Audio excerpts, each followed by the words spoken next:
On today's show, it is part 2 of myself and Glen Willis talking all things player capsules as we get going here in late April on the entire Hawks roster. And part 2 is coming up right now. You are Locked On Hawks, your daily Atlanta Hawks podcast. Part of the Locked On Podcast Network.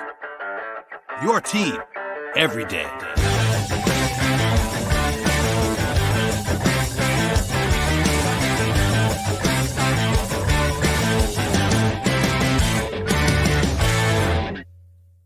Hello, friends. Welcome to episode 1705 of Locked On Hawks podcast. I am your host, Brad Rowland, coming to you here in late April with part 2 of myself and Glen Willis talking all things player capsules. If you missed part 1, that is the place to start on this conversation. So go back and find that in your podcast player of choosing. It should be there. This is part 2 that you're about to hear right now. I do want to encourage you at the top of the podcast, as always, make sure you first listen each and every day. Please subscribe to the podcast anywhere you might find podcasts. And also, today's show is brought to you by the folks at FanDuel Sportsbook. Right now, if you're a new customer, get $150 in bonus bets guaranteed. Visit FanDuel.com/lockedon to get started. And again, part 1 is the place to start. But if you missed anything with that, this is our player capsule series, sort of kickoff with myself and Glenn talking about 3 different guys on the Hawks roster. And we'll get going throughout the rest of the summer on the rest of the roster. But anyway, without any further delay, here we go again with part 2.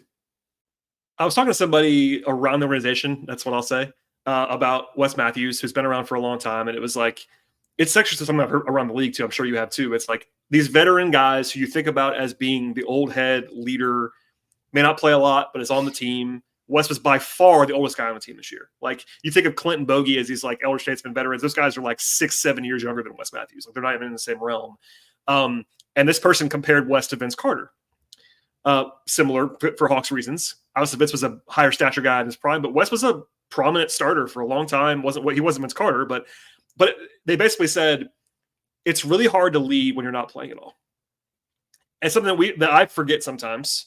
Like, Wes played enough where it was like, you know, he could at least look the guys in the face and like, I'm on the court with you. You know what I mean? The guys that don't play at all have a harder time being listened to. Not that they're being blown off, but if you never play, it's this dynamic where like you're almost on the coaching staff. Like, Udonis Haslam's like the ultimate example of this. Obviously, he's been there forever, so it didn't really matter in Miami. But Wes just played just enough to where he was still being heard. You know what I mean?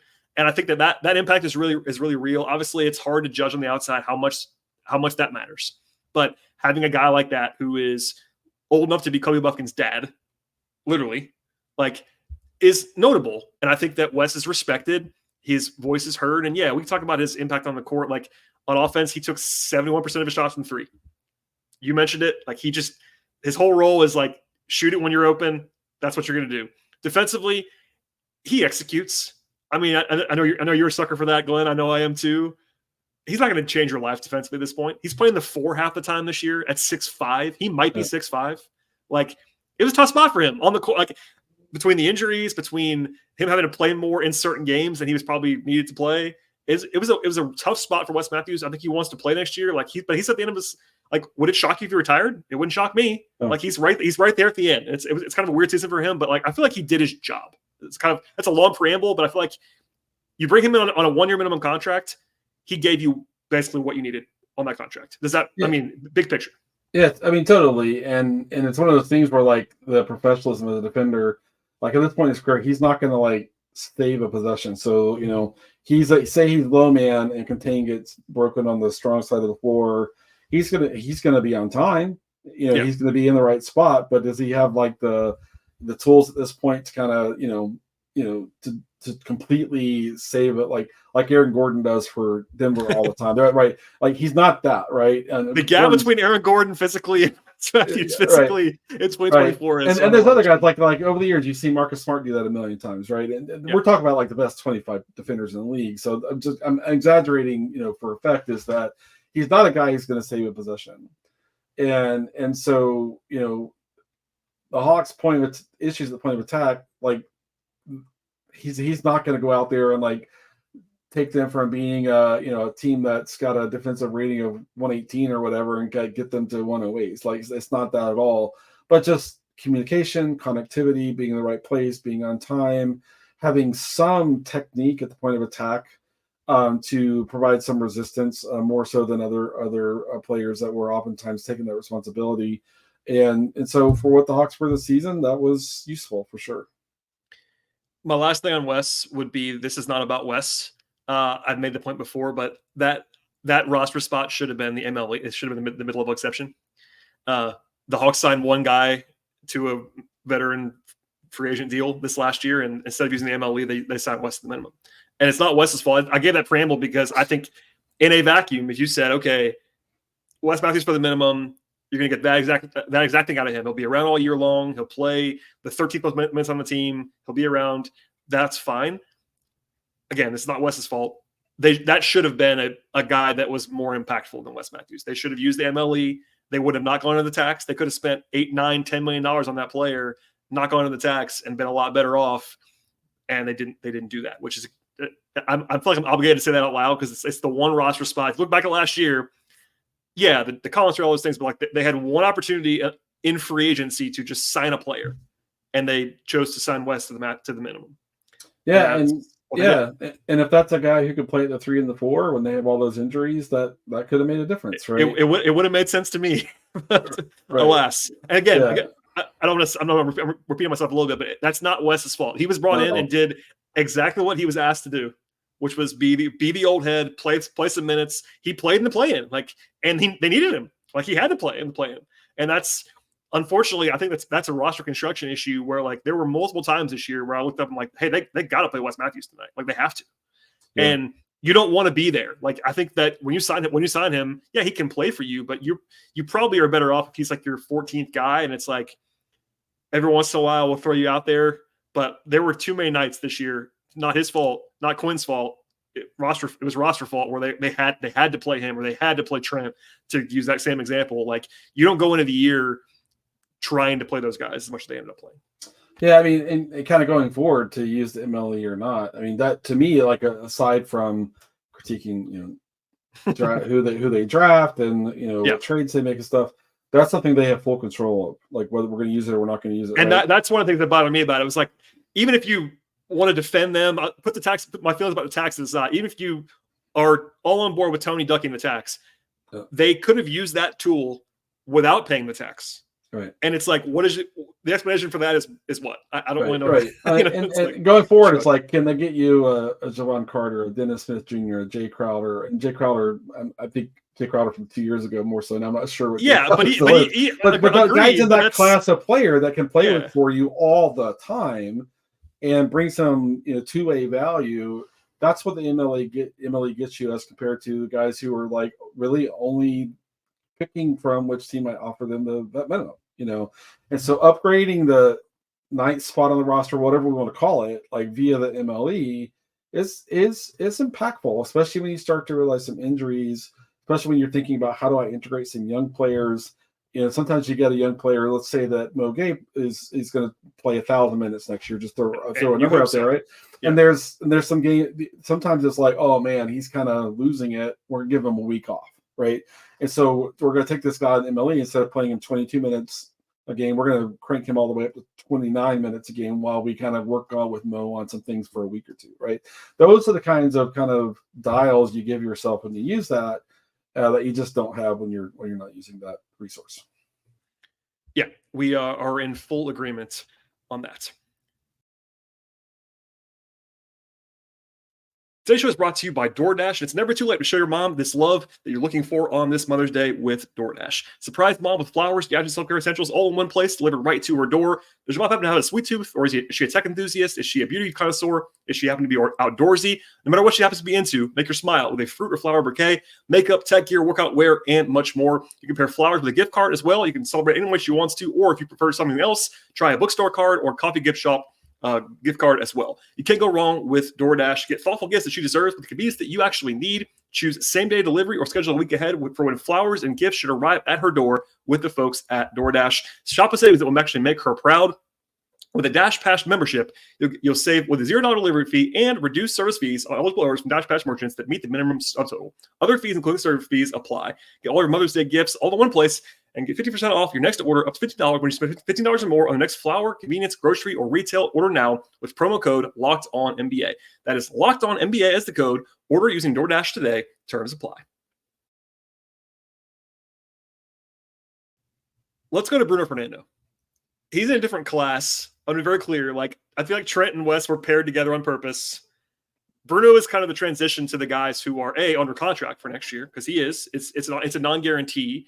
But Bruno was a real part of the rotation for part of the year. He was the third center, but because of the injuries to both Capella for a brief time and then Okongwu for a long time, at the end of the year, this actually surprised me. Bruno played his second most minutes ever in a season this year. Glenn, you want to guess what his number one on that list still is? He's been in the league 5 years. This is his fifth season. It has to be one of the Houston years, I would think. No. That's what I thought. It was his rookie year in Atlanta. Oh, wow. Yeah. Now, he played more in Houston per game because he was starting for a while in Houston. I'm sure that's what I had the same thought as you. But in Atlanta, his rookie year, number one, they were bad. That was the shortened season, the 2020-21 season, when they were 20-47. But it was Alex Len and Damian Jones.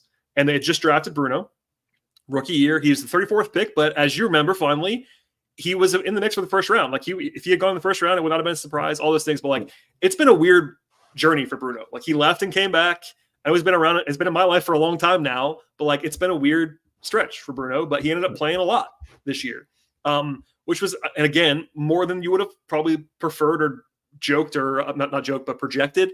But inevitably, when you have exactly three centers, one of them being hurt means the third guy has to play. And that means that anytime Capella was out, or Okongwu especially was out, Bruno was going to play 15, 20 minutes a game. And that's what happened in the end. And we can debate on that. But early in the year, just to pull this out, he played 13 of the first 49 games only.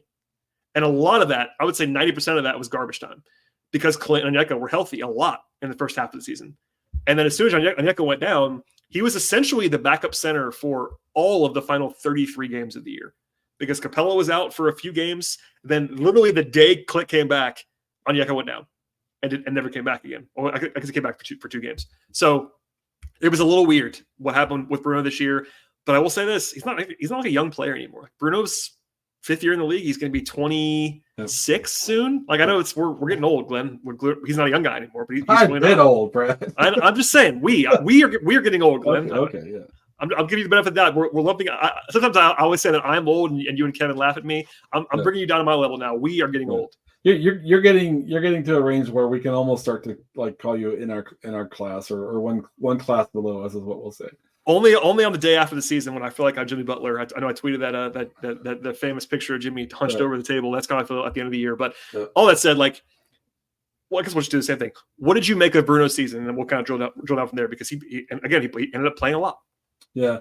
So for me, I'll start with the time missed by Clint and Onyeka were unfortunate for the Hawks, but they were good for Bruno. Bruno needed a season where he played a lot at this point in his career, especially to me.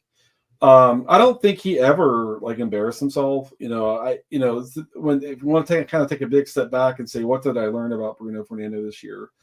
When you're assessing a backup center, it's like where you're thinking about third center, second center, depending on how the roster is kind of put together. There's a couple things there. One is the guy just good enough to be our backup center, right? And I feel like on offense, Bruno is an obvious yes, right? He's really grown his offensive skills. He's captain head fake now, can get to the free throw line. He's very confident, kind of creating space near the rim, attacking defenders, kind of at or near the rim. And so all of that's there. He's, pretty secure with the basketball, good in DHO, generally pretty smart with what to do with the basketball. So is he good enough to be kind of just a solid backup center? Offensively, I think that's a yes. Yes. We'll come back to the defense in a moment. The second thing is, if our starter gets hurt, can we elevate him to being a starter? And are we losing more than 10 or 15%, of kind of what we have there, right? Now, if you look across the league this year, like Isaiah Hartenstein's the perfect example of a guy that just stepped right in. I mean, Knicks didn't lose a thing, right? No. I'm a huge Mitchell Robinson fan. Like, I love the conditioning level he's gotten to and all that sort of stuff, but Hartenstein stepped in and just it kept clicking, right? And that sort of thing. So and that Bruno's not that. Like, no. Bruno's not a guy that you can start for 2 months and feel like you're not going to lose 30 to 40% of kind of that level of play that you have, at least not yet, right? And maybe he's never that. defensively, for me, he's got the tools. He still has the tools. Unfortunately for him, he played on really bad rosters for like the first at least 3 years, maybe more. Some fans, Hawks fans will say, "Hey, Glenn, the Hawks were bad." I literally almost said that because I don't believe. No, that's not true. Bruno was on a playoff team. His second season in Atlanta, he was on the conference finals team, although he just didn't play at all at the end of that year. Exactly. He was there. Yeah. And defensively, like here's the thing, right?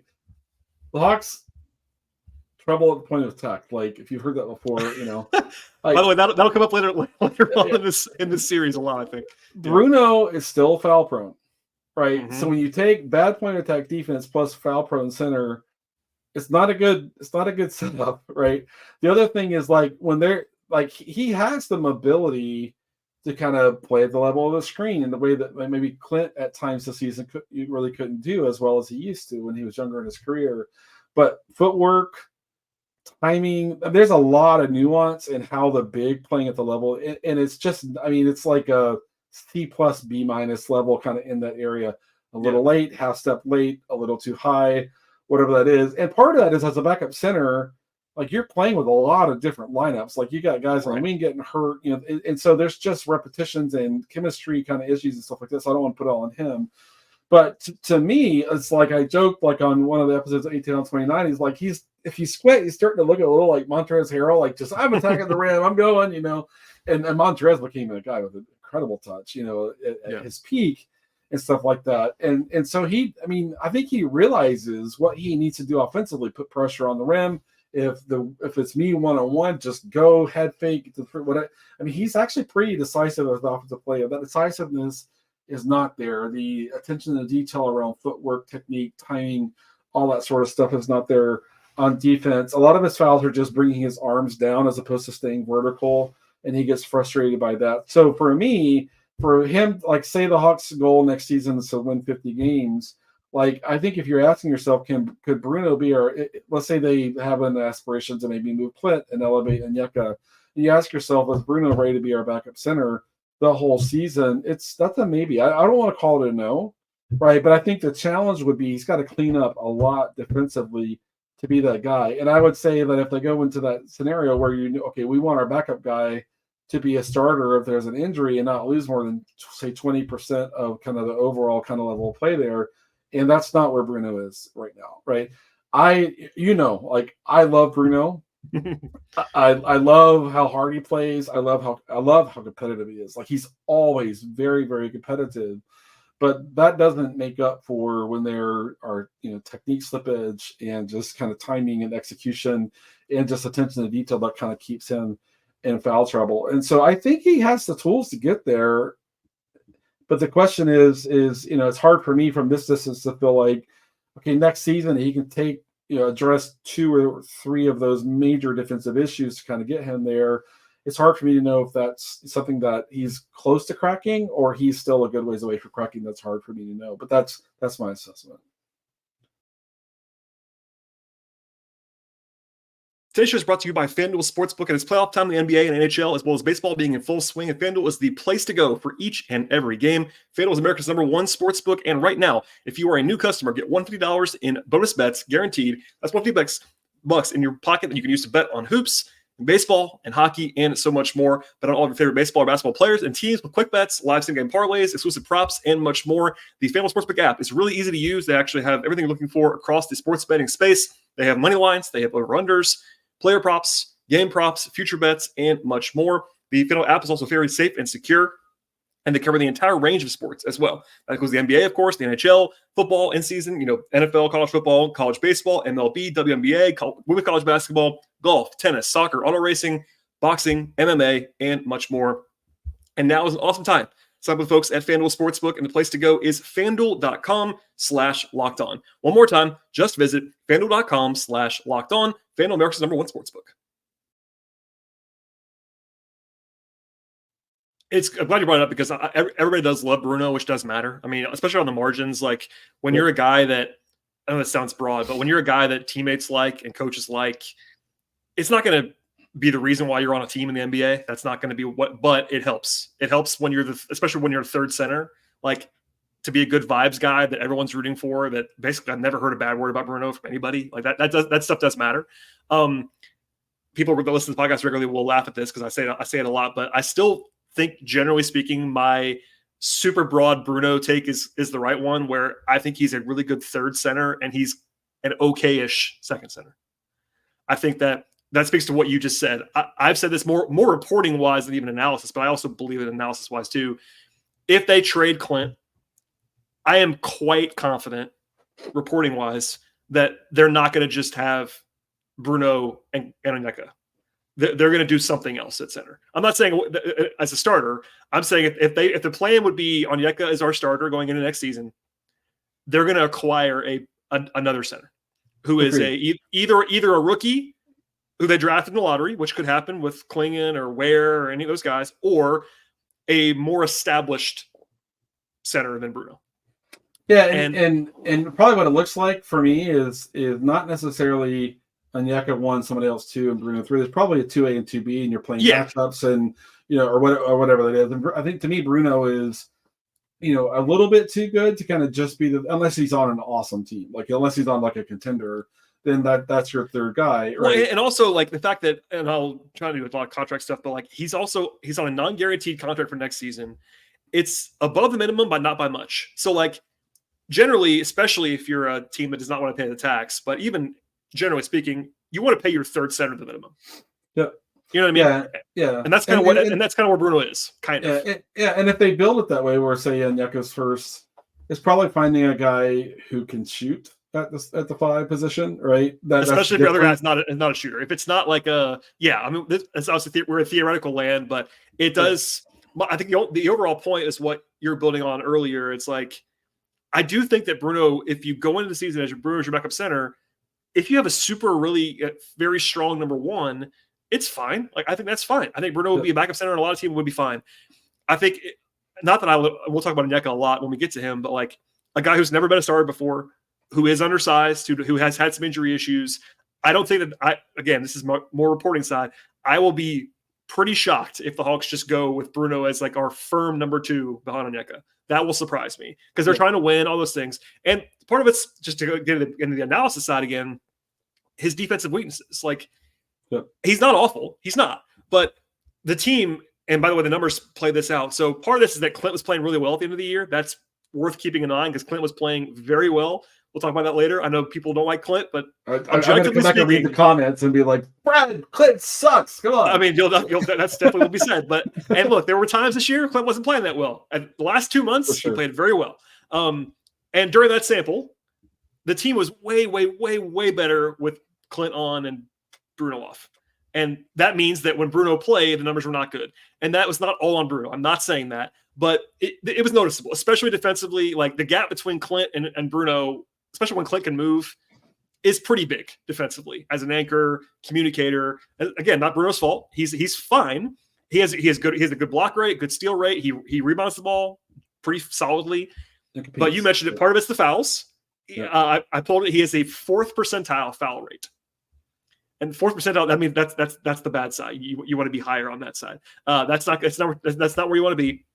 And also, like, it was done no favors in front of him, especially it got even worse sometimes in front of him. Like you're playing units that have some really, really suspect, they're really small at times, especially in the second half of the season when he was playing more minutes. So there's a lot of noise in there, but defensively, he's not great as a primary center rim protector. I think he'd be better off if they had better talent around him. That's the case for everybody. And he is pretty versatile, which you mentioned, like he can play out. He's a better athlete than a lot of guys are at center. He's pretty rangy, but the combination of the fouls, and he's just not like a super great traditional rim protector. Like if you play him in drop and they were sometimes, like he's just not great at that. Yeah. And that's the thing, like I said, just, it's how close is he to cracking those problem areas. I haven't, nothing I saw this year made me think, oh, he looks close. Because the problem's persisted from the beginning of the year all the way to the end of the year. And the problem is in year 5, like it's like you're kind of waiting for that light to come on. I don't know if it ever will. Right. And now this is, this was he got more real reps this year than he has ever before, right? And so there's an opportunity to go into the offseason and perhaps kind of say, we're going to fix these two things and really, really work on that. But, every year, in the league, you're moving a little bit out of prime developmental kind of into more like, okay, you're starting to be kind of what you are, right? It doesn't mean you can't get better. I mean, there are guys who like take big steps at 27, 28 years old. Oh, but it's not.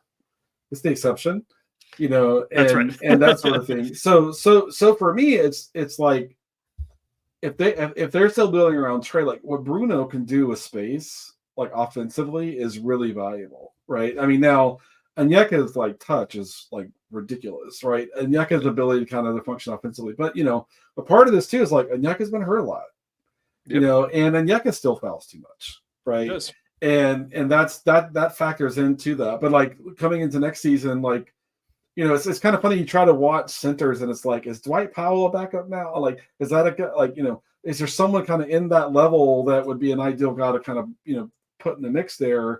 There's just a lot of guys that are kind of, were a starter, maybe starting to kind of, age into a little bit lower rotation spot and stuff. And and the Hawks have to pounce on an opportunity. If they do move Clint, they have to pounce on an opportunity to kind of find someone who's just a little bit more stable defensively. And if they have a little bit of different offensive skill, like, even though I love the way Bruno attacks space and attacks the rim, then having that diversification of skill at that position will help them. So Bruno is not a guy that makes you say on May 1st or whatever, there's our backup center. No, he's not that level. He's a guy you're like, I love having him in the mix. 2A, 2B, he's probably good enough to kind of be in that situation. But he's not a guy that makes you feel like we're not going to go look at the market and see what else we might be able to add at that position. Yeah, for sure. That's a good encapsulation. And again, offensively, he's got a lot to like. You mentioned it, but like his finishing is good.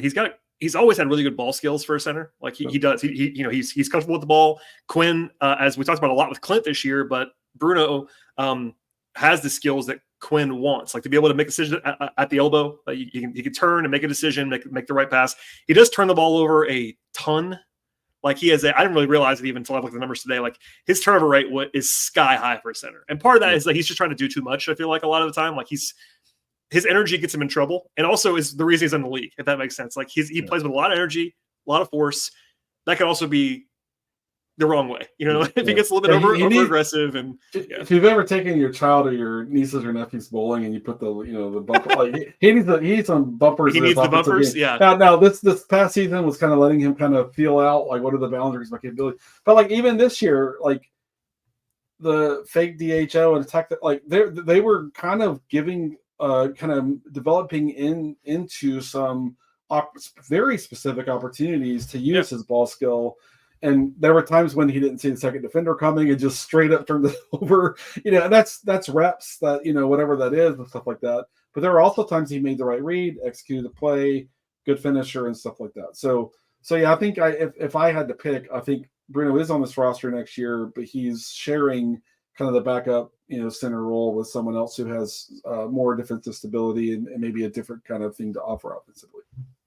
Yeah, it's late April. Don't hold me to this, but I tend to agree. He does that. It's a non-guaranteed contract, but it's about $500,000 more than the minimum. So like the savings to cut him and sign another minimum guy is pretty minimal. That probably helps him. At the same time, like they did trade for him proactively, this front office, but they weren't the one that drafted him. I think he and Garrison are in a similar situation, although Garrison is much more likely to be here because his deal was friendlier and also he was just better this year and played more. And proved a ton. Yeah. We're previewing another episode there. Yes, we are. But no, I mean, I think Bruno is it's on the line because I think in a vacuum, Bruno at $2.5 million or whatever it is, non-guaranteed is a pickup for me in a vacuum. It just depends on roster spots. It depends on what else they do there. If for some, I shouldn't say for some reason, if they just keep Clinton Onyeka, which I guess could happen, year definitely 5 of that could definitely happen. Then I don't know what they're going to do with Bruno. Maybe that's even makes him more likely to stay. I'm not entirely sure. And the intel is funny because like as they all said, after extra interviews, everyone kind of left town for a few days. So it's been pretty quiet around here. We'll see. They have until the end of June just to be P's and Q's to decide on Bruno's non-guarantee. I think they'll probably pick it up, but we will see if that changes.